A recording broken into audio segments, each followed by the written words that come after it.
Hello दोस्तों, मैं अजय आप लोगों के लिए एक और कहानी लेके आया हूं जो कि एक परेशान आत्मा की है। ये कहानी एक गांव की है जिसका नाम है कोलागढ़। कोलागढ़ का जंगल बहुत भयानक है। उस जंगल में भूतों प्रेतों का ज्यादा डर था। वहां के लोगों का मानना था कि आत्माएं भूत प्रेत होते हैं। उन्होंने भी इस बात पर तब यकीन किया जब उन्होंने ये सब अपनी आंखों से देखा।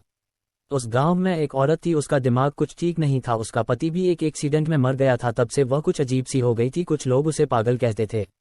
एक बार की बात थी कि सुबह सुबह गांव का एक आदमी जिसका नाम भोला राम था, वह शहर की और कुछ जरूरी काम से निकल पड़ा। गांव के आने जाने का एक ही रास्ता था, वह भी जंगल से गुजरता था। इसलिए लोग उसमें अंधेरे में डर के मारे नहीं जाते थे और शाम होते ही कोई जंगल की तरफ नहीं जाता था। भोला राम जब उस जंगल से जा रहा था, गांव से कुछ दूर ही जंगल में उसे एक औरत की लाश पेड़ पर लटकती नजर आई। वह एकदम डर गया और भागता हुआ गांव वापस आया। कुछ लोगों ने उसे इस तरह से भागते देख कहा, क्या हुआ भोला राम, तुम तो अभी शहर के लिए निकले थे और तुम भागते हुए वापस क्यों आ गए? तब भोला राम ने बताया कि मैंने अभी किसी की लाश को पेड़ पर लटकते देखा। वह लाश किसी औरत की है। देखते देखते सारा गांव इकट्ठा हो गया कि क्या हो गया, कहाँ है लाश, चलो चलकर देखते हैं। तब सारा गांव उसे देखने को चल दिया। देखते क्या है कि एक औरत की लाश पेड़ पर लटक रही है। देखते ही गांव वालों ने कहा कि यह तो पागल लग रही है। कुछ लोगों ने कहा इसे नीचे उतारो और इसका दाह संस्कार कर दो। कुछ लोगों ने कहा छोड़ो, इसका है ही कौन जो इसे आग देगा। वैसे भी इससे सारा गांव परेशान हो गया था, चलो इससे तो पीछा छूटा। कुछ बूढ़े लोगों ने कहा कि ऐसा नहीं कहते, शरीर का दाह संस्कार करना जरूरी होता है, नहीं तो उसकी आत्मा भटकती रहती है। तो कुछ लोगों ने कहा कि तो जाकर उतार ले उसे और कर दे दाह संस्कार। बड़े आए सुझाव देने वाले, वैसे भी इस जंगल में आत्माओं की कमी नहीं है और एक और आत्मा सही। चलो धीरे धीरे सारे लोग चलते बने। दोस्तों 8-10 दिन तक वह लाश ऐसे ही पेड़ पर लटकती रही, किसी ने उसे उतारा तक नहीं। एक दिन अचानक उस लाश की रस्सी टूटकर पेड़ों पर अटक गई और पत्तों से छुप गई।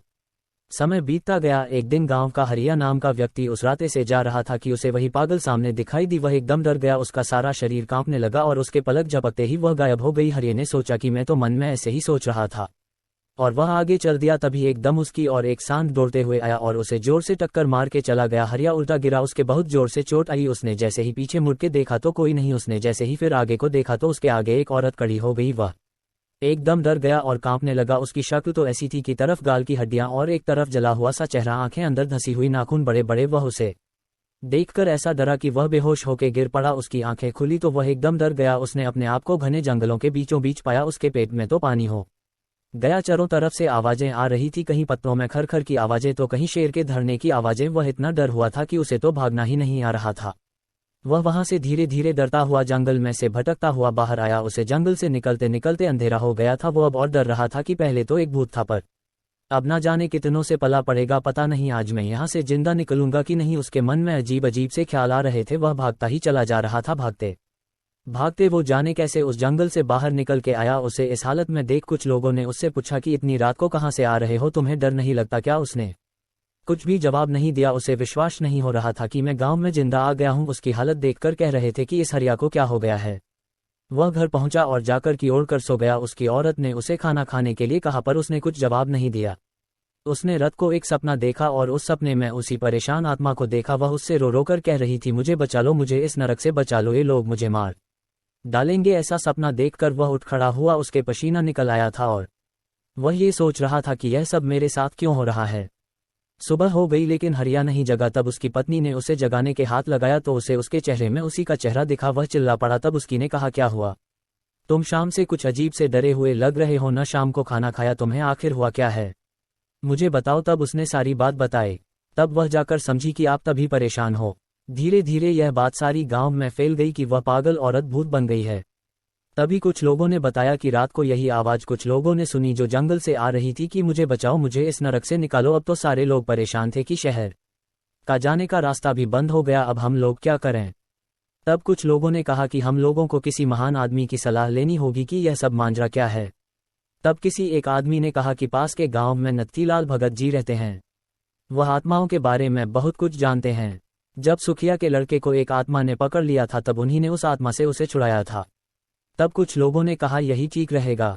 सब लोगों ने उस भगत जी को गांव में बुलाया और उन्हें सारी घटना बता दी। भगत जी ने कहा कि तुमने उसके शरीर को न जलाकर बहुत बड़ी गलती कर दी, चाहे वो कैसी भी थी। इतना बड़ा जंगल हो के भी तुम लोगों से 4 लकड़ियों का बंदोबस्त नहीं हो पाया था।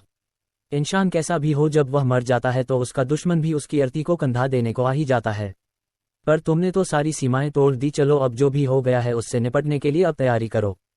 तब भगत जी ने हवन किया और अपना ध्यान लगा के देखा तो उसे वह आत्मा बंधी हुई नजर आई। तब पंडित जी ने उसे पूछा कि तुम्हें यहाँ किसने बांध रखा है? तब उसने कहा कि मुझे एक दरिंदे ने बांध रखा है, पहले उसने मुझे मार के पेड़ पर लटका दिया था, फिर गांव वालों ने मेरे शरीर का अंतिम संस्कार भी नहीं किया, मेरे शरीर को उसने कहीं छुपा के रख दिया है, इसने मेरी आत्मा को कैद कर लिया है। जब तक मुझे मुक्ति नहीं मिलेगी इससे, जब तक मेरे शरीर का अंतिम संस्कार नहीं हो जाता। मैंने हरिया को भी यह बात बतानी चाहिए जब तक मैं उसे कुछ बताती, पर उससे पहले उस वसी दरिंदे ने उसे चोट पहुंचाकर बेहोश कर दिया था, तब मैंने उसे उससे बचा लिया था। तब पंडित जी सब समझ गए और कहा कि तुम चिंता मत करो, मैं तुम्हें अवश्य मुक्ति दिलाऊंगा।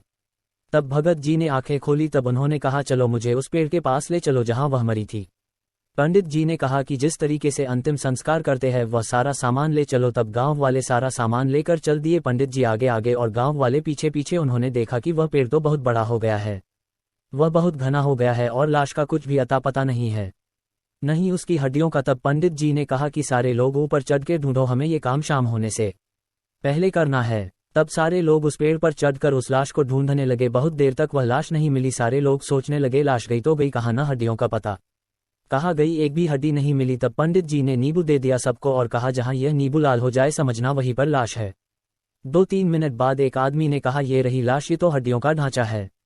उसका इतना कहते ही सारे लोग चीखने लगे भूत भूत। उनके सामने एक भयानक आदमी खड़ा है, उसके यह बड़े बड़े दांत, आंखें लाल लाल, मुंह भेदिए जैसा, ये बड़े नाखून। लोग डर के मारे ऊपर से कूद गए, एक को तो उस भेदिए ने ऐसा पकड़ के फेंका कि वह सीधा नीचे आके गिरा। हा हा हा हा चिल्लाने लगा, कोई नहीं ले जाएगा इसे, यह मेरी है, इसे मैंने वर्षों से सजा के रखा है। उसने गुस्से में सारा पैर झकझोर दिया। ऐसा होते देख पंडित जी ने मंत्र पढ़ना शुरू किया। पंडित जी को मंत्र पढ़ते देख उसने उन पर हमला बोल दिया, पंडित जी को उठाकर फेंक दिया, पर पंडित जी के मंत्र बंद नहीं हुए। उन्होंने जो मंत्र पढ़ पढ़ के उसके ऊपर मिट्टी फेंकी, उसके शरीर पर जहां जहां मिट्टी पड़ी उसका शरीर वहीं से गलता जा रहा था। उसका एक हाथ टूटकर गिरा, वह पंडित जी के ऊपर ऐसा झपटा, पंडित जी उस जगह से हट गए और वह नीचे जा गिरा। पंडित जी ने फिर मंत्र पढ़ के उसके शरीर पर मारा, वह वही ढेर हो गया।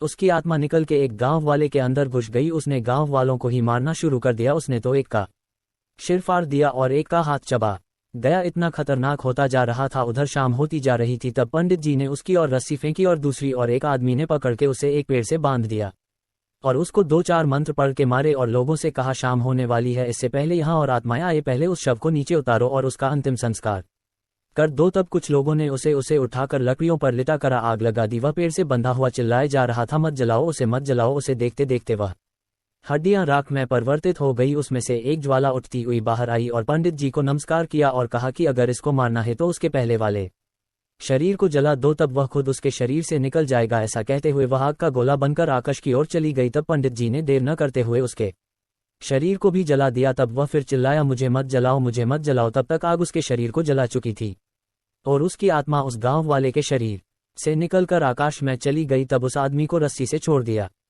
तब उसका शरीर होश में आया। तब सब लोग उसे लेकर गांव आए। तब सबने भगत जी को राम राम कहा और भगत जी